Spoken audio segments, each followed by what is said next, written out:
We're really excited to win again for the third straight game, and to be 3-0 in the Sun Belt is really exciting. Thought there was a lot of really good things in the game that happened, starting from this. I really like the way we're competing. Hopefully we can continue to play as good as we're playing in some of the areas that we're playing. We haven't turned it over in 3 weeks, which has been exciting. To go into a game, I think we're more than holding our own from a kicking game standpoint in terms of field position and covering. I think we're doing an excellent job, and we're doing some good things offensively and defensively. There's some things that we obviously need to correct in both of those areas too, but offensively, some of the highlights, we got close to 600 yards of offense, 433 yards passing at 65% was really good. Again, no turnovers. We did run the ball for 156 yards. It was tough sledding. They did have some guys in the box and stuff, so we were able to take advantage, we felt like, on the outside and make some plays. I guess the only on the downside, I guess offensively, I'd like to do a little more than what we did in the third quarter. But at the same time, our defense was really playing well in the third quarter. We would like to start better on defense, no question about it. Why? I don't know. But, why didn't we start as fast? A little bit had to do with them, and I think a little bit had to do with us, just getting back to the speed. And but anyway, we finally slowed them down and really started slowing them down, making plays on first down, as we felt like was really the difference in what we started doing.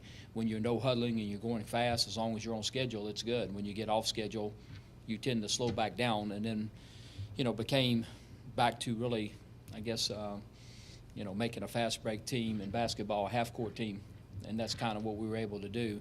But from after the first quarter, I thought we played as good as we could ask them to play defensively. But, we need to start faster. But from the second quarter on, we only gave up 7 points, 8 first downs, 140 total yards, held them to 36 yards passing. More importantly, 7 3-and-outs, and they were 0 for 10 on third down after the start of the second quarter. So really played good football from there on. Also got a turnover right there and put the offense really in point-blank range to score. So, again, there's some really good things we felt like, and there's certainly some things that we need to work on. We did end up in the game. Tyler Johnson tried to played 6 plays, had to come out of the game. He's, nursing an ankle injury. We ended up leaving Marquise McCray home. He got hurt the week before. We felt like he had a chance to play. Just never really came around from a standpoint, and we let him go for about the first 15 minutes on Thursday and decided to go ahead and pull him on Thursday and keep him here. And really, at that particular point, we just made the decision that, everything from that point on was geared toward trying to get him ready for this week rather than bringing him and trying to, and irritating it in the game again. And Derek Gore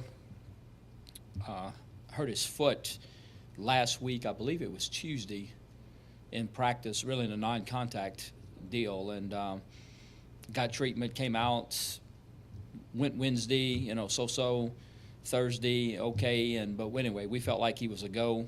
He felt like he wanted to go, went out in the game and started the game. He went the first 2 series and just didn't really look right, especially we felt like when he caught the swing pass to the left.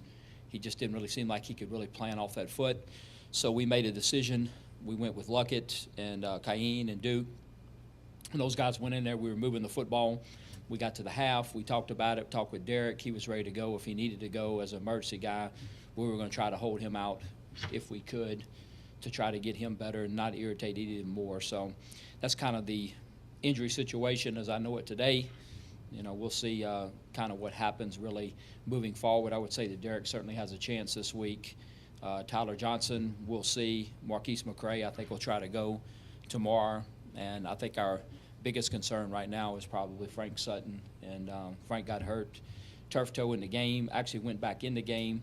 But you guys that have seen that next day is not pretty and stuff. So we'll see. He'll be day-to-day, and we'll see how he goes. But all in all, like I said, a lot of really good things in the game. I love the way we're competing. And but Georgia State this week, they're 2-2. They had a game with Memphis that they did not play. They lost 2 games early, and they've really been impressive here lately.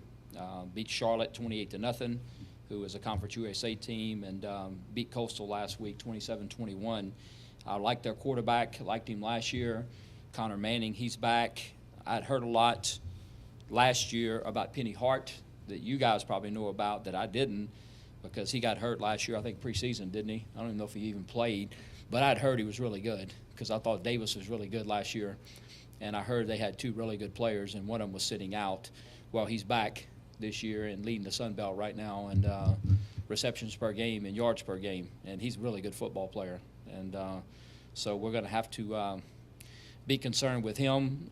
The other player, I guess, that's really stood out for us is, they had the real good tight end last year. I think it was number 45. Well, this year 88 is back, and he looks really good. I know he caught a seam pass on us last year, 88 did, and he's really playing at a high level. And so defensively, they've went to an odd man front defense and not pressuring a whole lot, but really sound defensively in what they're doing. Their defensive numbers are actually indicative of that. They're keeping the ball in front of them, making you drive the field, and playing really good. So I think the other thing that concerns us, and the reason that they are playing as good as they are right now, they're number one in the Sun Belt on both third down conversions on offense, 51%, and opponents' third down conversion, 30.6%, I think. So they're leading the Sun Belt in both of those. And I've always been big on third down conversions.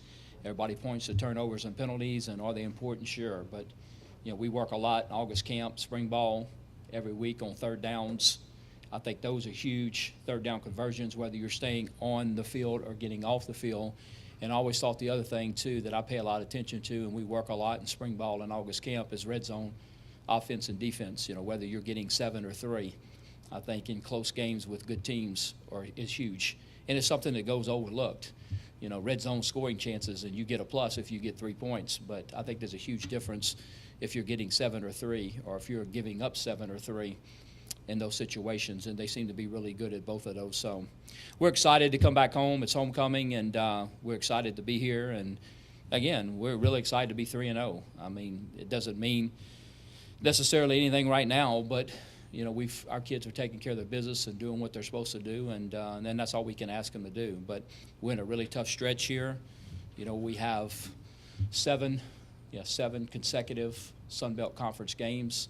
4 of the first 6 are on the road, so this is a really tough stretch here, and all the games are going to be competitive. And Georgia State, I really like a lot. I like what they're doing. I know I've read up on Sean Elliott, know that he's a really good football coach. I thought they did a great job at South Carolina, and he brings that App State background with him, and I really like what they're doing as a football team right now. I like the way they're competing, and he has them playing really good. Experienced team when you look at them.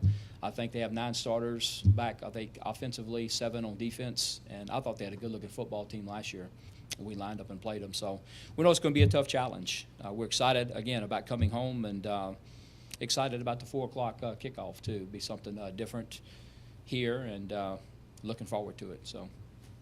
Hey, Coach, that being said about the Sun Belt schedule and having 4 of your 6 on the road, how important is it to take advantage of the schedule you have now with the Georgia States, the Texas States, and the Coastal Carolinas before that tough stretch towards the end of the season?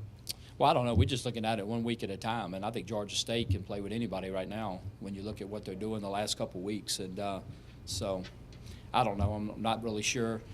We haven't looked ahead of that.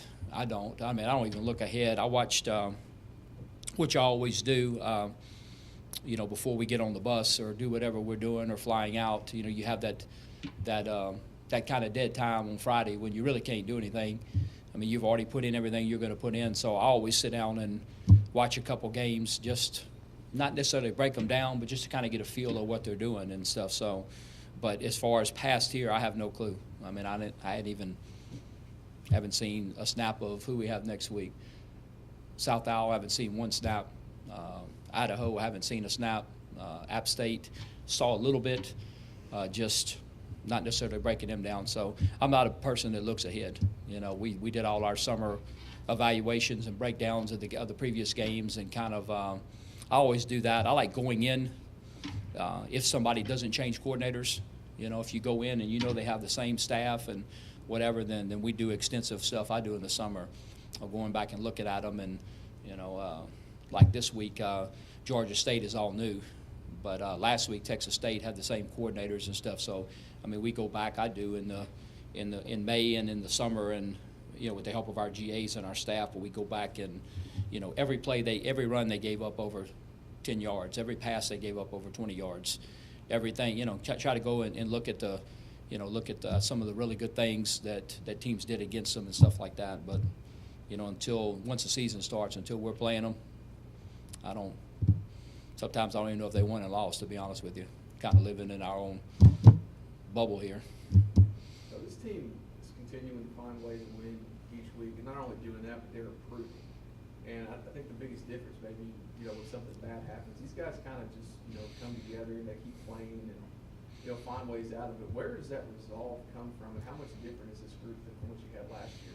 Well, I mean, I just think it's from obviously the players and and what they're doing, and you can do so much. I mean, we started talking about it, but we were talking about it last year also, but that's something that we kept bringing up in the off season every time we got opportunity to meet with them and in the summer and just play the game, keep playing.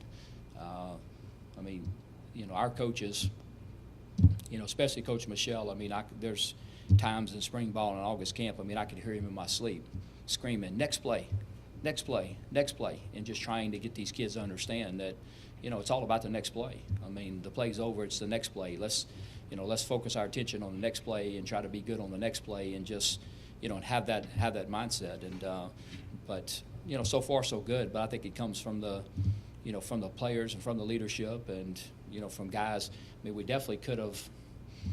Certainly from a defensive standpoint, the other night, certainly could have panicked. I mean, there's no question, and it just nothing seemed to be going good. But we have guys over there that have been here and have been a part of it. Like Tucker and Juwan Offrey, and I mean, those guys, David Griffin, saying the right things, and getting over, regrouping. We certainly have an experienced coaching staff on that side of the ball, and just kind of hung in there and hung in there enough to start slowing them down and make those adjustments. But again, that's something that we talk to them about all the time.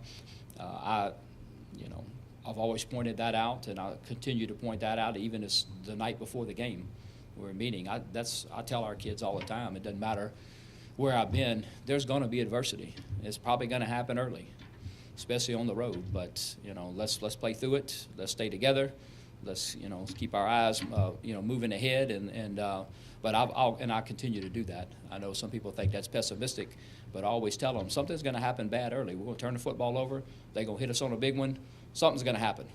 Everybody calm down. Everybody regroup. Everybody keep playing hard, and we have to compete through it because that's just a reality of what's going to happen. And so hopefully we can continue to do that. But I do agree with you, though, Adam. I mean, I think we are overcoming some adversity and continuing to play and continuing to compete, and that's what we want them to do. Regardless of what happens, hey, play hard.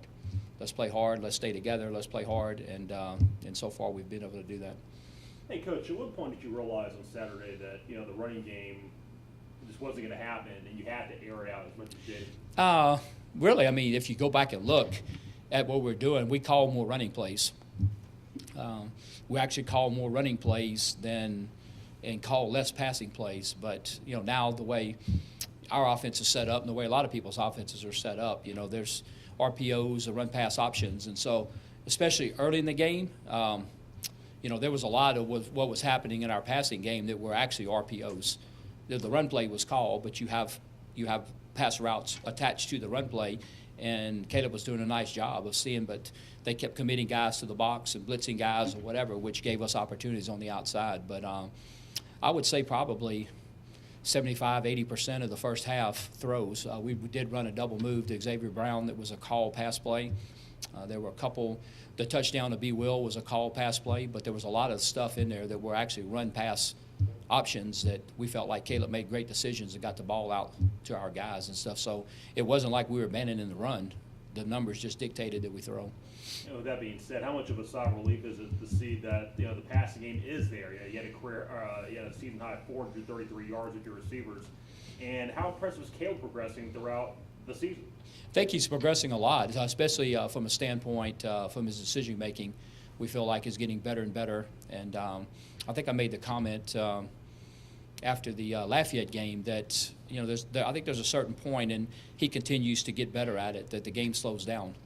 And he just looks, you know, I think, you know, all the good quarterbacks, it looks like the game is moving really slow to him. And everything's fast around them, but it's moving slow to them.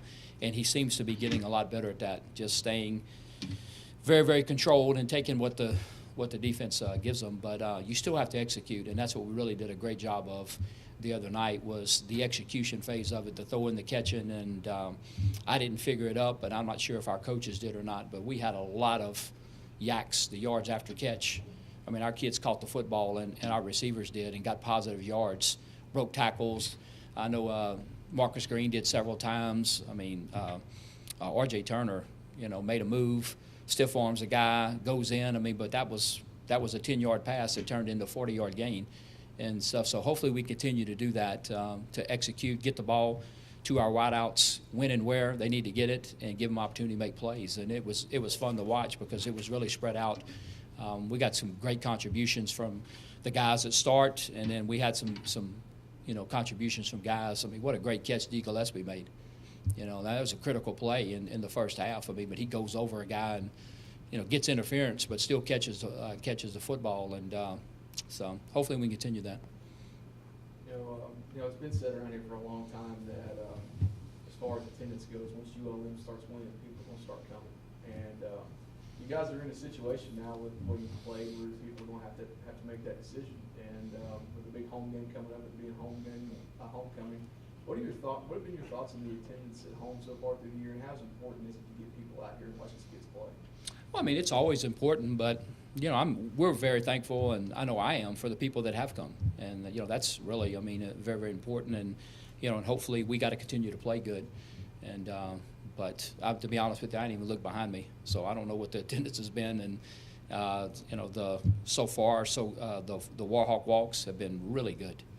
And, you know, there's been a lot of participation and a lot of excitement in the Grove, especially as compared to last year. And that's been a lot of fun. And you can tell that the players have kind of fed off of that, you know, of that Warhawk walk there through the Grove. But, you know, no question. I mean, we have to continue to win and continue to, you know, to play an exciting brand of football, which I believe we are. So, you know, that'll come. But right now we're thankful for the people that have been here and for the people that continue to support us, and hopefully we can pick up some more. You know, going back on your time at McNeese, how big of an issue was attendance there, and did you have to fight some of those battles back then? No, I mean, we got good attendance, and you know, from what I can remember and stuff. But I mean, I think everybody fights it. You know, I mean, I say fights it. I mean, everybody is.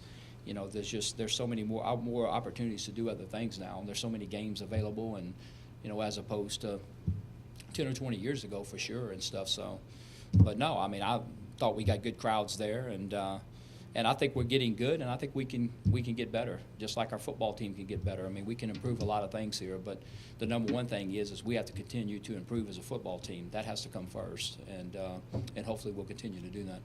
Hey, Coach, you know, last question about Texas State. You know, you mentioned earlier the third downs, holding the Bobcats at 0-10 on third down conversions after the second quarter, and Oldham's like, I believe, 130-something yards in the second half. You know, what's the defense doing differently from previous weeks where they gave up big plays against Coastal and you know, and App State and whatever, and just allowing big plays to happen? And just what are they doing differently? I thought the biggest change the other night in Texas State was what we were doing really on first down. If you go back and look at it, you know, I think third down conversions are huge, and I always talk about third down conversions. We work them all the time in practice, but you know, in the reality of it is you can go back lots of times to what you're doing on first down and second down to figure out. I mean, you go look at the percentages in NFL and all that on 3rd and 3 and 3rd and 4, they're pretty good. 3rd and 10, Tom Brady's not even good. You know, I mean, depending on where you get. And what I think we did a lot better job of is, you know, we gave them some negative plays on first down and second down. And even going back to what we talked about, Chris, when we started, you know, the no-huddle offense, the tempo offense is great, and it's really good as long as you're on schedule. When you get off schedule, it can start to become a little bit more of a challenge and stuff. So 2nd and 6, you're rolling. 2nd and 5, you're rolling. 3rd and 2, 3rd and 3, you're rolling. I mean, everything's going fast. But all of a sudden, you can get to 2nd and 12, then, you know, the pace of their offense slowed down. after we started making stops on first down and started doing some things. And you looked at it, if you were at the game, or watched the game, then you would have noticed that, which I noticed, that the pace of their offense slowed down. Not only were we playing better on defense, but their pace slowed down, and you have to put them in some situations that, I said, the no huddle and the tempo and everything, it really, you want to be on schedule. Works great when you're on schedule, and the key for us on defense is to try to get them off schedule. It's a bit premature at this point, I get that, but at the same time, you all are starting to show up in some bold projections with the way you've been playing. Sitting here with 3 wins. One of those had you guys matched up with Louisiana Tech, which is also always a big deal among fans and everything. Even the bowl aspect aside, what are your thoughts about possibly lining up with Tech one day? I have really, to be honest with you, I haven't thought about it, and whatever. Right now, we're just, I'll really, honestly, all we can focus on is right now is, we have 3, trying to get to 4. And, all these games are going to be tough, and that's really the number one focus I have, and really haven't given it any thought past that. Go back to the RPO stuff a little bit. As good as that stuff's been to you all season, do you think you've really found that you can hang your hat on running those types of plays, and how big have they been in Caleb's overall development? Oh, they've been huge, and you have to, but still, it goes back to execution. You can draw them up or whatever, and they're there, they're not there. But what we did a really good job of is executing, and what hopefully we can continue to do a really good job is from the execution standpoint. And I think good offenses can, you basically, you can run it or throw it when you need to run it or throw it. I was asked a question yesterday about Caleb, because he ran the ball so good against Lafayette, and he don't have the run numbers the last 2 weeks. Lafayette played man. When you play man, you got an excellent opportunity if you execute for the quarterback to run a football. If you go back and watch the last 2 weeks, both, certainly the Coastal game and most of the Texas State game last week, they had invert guys that were cheated in. And that's really the extra guy for somebody like the quarterback being able to pull it out and run it. But it opens up things outside of them in terms of throwing it. But you have to be good enough, and you have to be able to execute to be able to take advantage of what they're doing. And, that's – and hopefully we can continue. I've been doing this a long time and been asked a bunch of times, what's your offensive philosophy? And I really don't have one other than, I know Tim Lejay's sitting in here, and he's heard me say it 1,000 times, and we've talked to each other. We want to beat the defense. But other than that, I really don't know what our philosophy is. But I guess 2 things. Number one, you have to have good enough players to take advantage of what the other team's doing. And number 2, you have to execute on that particular night. So, we're just trying really the other night. What happened the other day is that's what was there. But we have good players, and we executed good. So that's, to me, where the RPO stuff comes. But without execution, you can draw it up all you want, but we did a nice job the other night of really executing it. We were crisp, we were on time, had a nice rhythm, and hopefully we continue to do that. What does Georgia State like to do offensively? I noticed their quarterback, Manning, throws for a lot of yards, and he averages a lot of, on his yards per throw. It's actually like 8.6 per game or something like that. Pretty crazy. They're very, very similar to us. Very similar. And especially the last 2 weeks. Manning is he'll run it when he has to or whatever, but I wouldn't necessarily say that, he's a running quarterback. So minus the Lafayette game when Caleb ran for a bunch of yards, if you look at us the last 2 weeks, scaringly similar to what we do. They're predominantly 11 personnel. That's their number one deal, like ours. They'll get some 12 personnel like we do, then they'll get some 10 like we do, but they really hang their hat on 11 personnel. Inside zone, outside zone, RPO stuff, that's really what they're doing. So they're pretty similar to what we're doing. And with that being said, knowing you're very familiar with the offense, what they are going to do, how easy is it to stop that from doing exactly that? It'll be about as easy as it will be for them to stop us, because, it works both ways, So they'll look at us and go, wow, they look pretty similar too. But there's, obviously there are differences in some things, but I'm talking about just the overall look when you look at it and stuff, and some of their base philosophy in terms of what they're doing. They're going to run the football, and they're trying to run it to set up the throw and stuff, and so it's pretty similar. Would you say that makes game planning and running through practice easier, more difficult, the same? No, I think just from a standpoint of hoping, if they do a lot of the same things that they've been doing in terms of lining up and doing things like that, may make that a little bit easier. But, they got some a tight end they have, and Penny Hart and some of them guys, don't matter if you know where they're at or not, you better get some guys on them and stuff, because they're really good football players. Anything else? Thanks, Coach. Thank y'all. Thank you, Coach.